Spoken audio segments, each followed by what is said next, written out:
যারা ৫ ব্যাংকের গ্রাহক আছেন তাদের জন্য মোটামুটি বলা যায় একটি দুঃসংবাদ। কারণটা হলো যে আপনার টাকা আপনি ব্যাংকে রাখছেন। সেই টাকা ফেরত পেতে গেলে আপনাকে অসুস্থ হতে হবে। অর্থাৎ আপনি সুস্থ অবস্থায় টাকা পাবেন না। যদি আপনি অসুস্থ হন তখন আপনি টাকা পাবেন। অর্থাৎ আপনার রাখা ব্যাংকে আমানত আপনাকে নিতে হলে আপনাকে অসুস্থ হতে হবে। এখন প্রশ্ন হলো যে কেন আপনাকে অসুস্থ হতে হবে? ধরুন আপনি ১০ লক্ষ টাকা ব্যাংকে রাখছেন। সেই টাকাটা তো আপনাকে উঠাতে হবে। কিভাবে উঠাবেন? দেওয়া হচ্ছে শুধুমাত্র ২ লক্ষ টাকা। বাকিগুলো কিন্তু দেওয়া হচ্ছে না। এই যে গত ব্রিফিংয়ে বাংলাদেশ ব্যাংকের ব্যবস্থাপনা পরিচালক উনি যেটি বলছেন সেটি হলো, যারা কেবলমাত্র অসুস্থ, দুরারোগ্যে ব্যতীত আক্রান্ত তারা আনলিমিটেড অর্থ ফেরত পাবেন। অর্থাৎ যাদের বড়, বড় রোগ হয়েছে আপনার কিডনিতে বা অন্যান্য লিভার, ফুসফুস, ক্যান্সার এই ধরনের যারা রোগী আছেন শুধুমাত্র তারা আনলিমিটেড অর্থ উঠাতে পারবেন। অর্থাৎ তাদের চিকিৎসা ব্যয়ের জন্য যে পরিমাণের টাকার প্রয়োজন মেডিকেল সার্টিফিকেট দেখিয়ে বা মেডিকেল সার্টিফিকেট শো করে ওই পরিমাণের টাকা উঠাতে পারবেন। এখন প্রশ্ন হলো এই ধরনের সমস্যা তো আর সবার হয় না। বাকিরা তো অন্যান্য ছোট, ছোট সমস্যা। সেক্ষেত্রে কি করতে পারবে? সেক্ষেত্রেও আপনাকে মেডিকেল সার্টিফিকেট দিতে হবে। অর্থাৎ আপনাকে অসুস্থ হতে হবে। অসুস্থ হওয়ার পরে মেডিকেল সার্টিফিকেট দাখিল করার পরে আপনাকে ১০ লাখ টাকা পর্যন্ত ফেরত দেবে।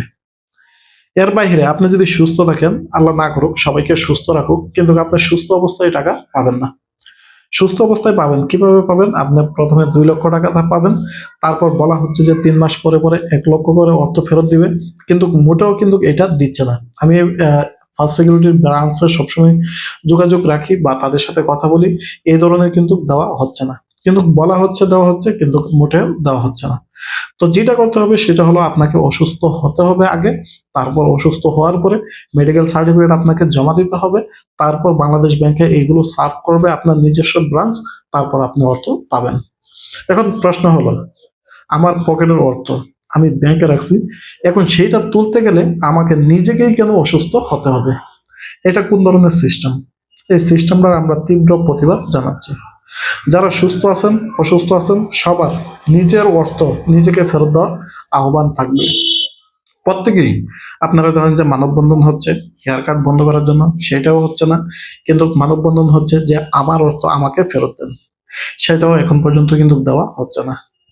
তো এখন তারা যেটা বললো সেটা শুধুমাত্র অসুস্থ যারা আছেন শুধুমাত্র তারাই পাচ্ছেন, যারা সুস্থ আছেন তারা পাচ্ছেন না।